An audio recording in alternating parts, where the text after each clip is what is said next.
Let's ask what happens next with Carolina Milanesi, President, Principal Analyst for Creative Strategies.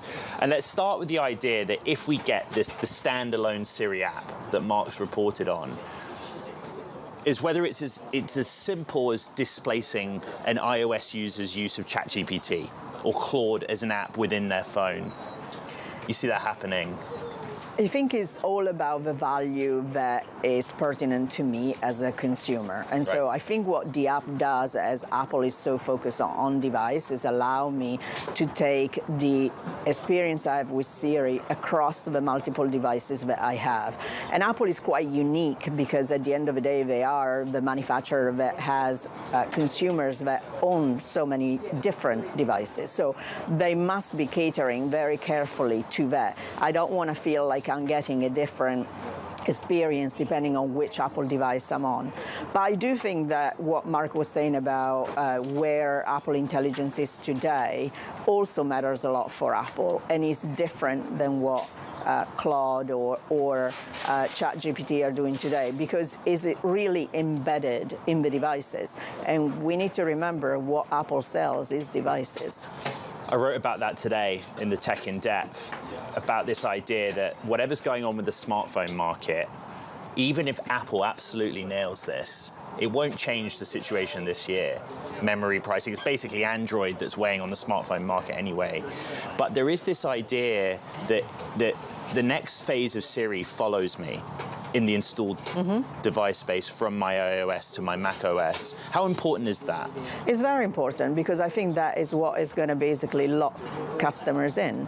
And I know that there's always a bit of a cringe when we say lock, because then we think about regulators. And so it will be interesting to see what happens to Siri in Europe as a full.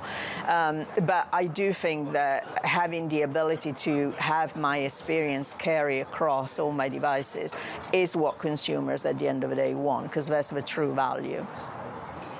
The next phase of Siri also, longer term, either does or doesn't drive switchers. So one thing that people keep saying to me is there's a lack of education about how an everyday person might use Siri anyway. You know, they might be an Android user and say, okay, wow, I like the look of Siri. But what do you see out in the world?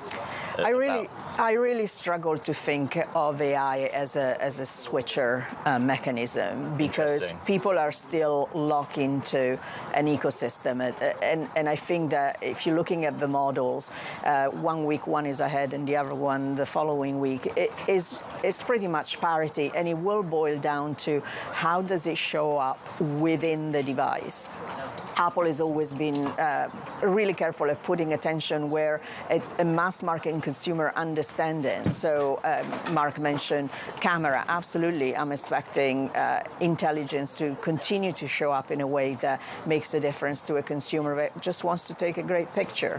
It's simple, but it delivers, versus trying to be too focused on the productivity side of things and the enterprise. Apple shares up 2.5% in the moment and are very close to overtaking Alphabet, the parent of Google, as the best performing Mag 7 stock this year. The company's been given sort of the benefit of the doubt, been called AI adjacent, given a lot of credit for not spending tens of billions of dollars on developing AI. But from your perspective and creative strategies perspective, how much pressure is there on Apple that Siri has to be right this time around? You know, this time last year, we were talking about the fact that consumers are not walking into a store to asking for AI. I think it's still like that, but consumers are already placing their preference in what chatbot agent, whatever you want to call it, they use every day. So there's definitely more pressure on Apple to deliver something that is comparable to ChatGPT or Claude.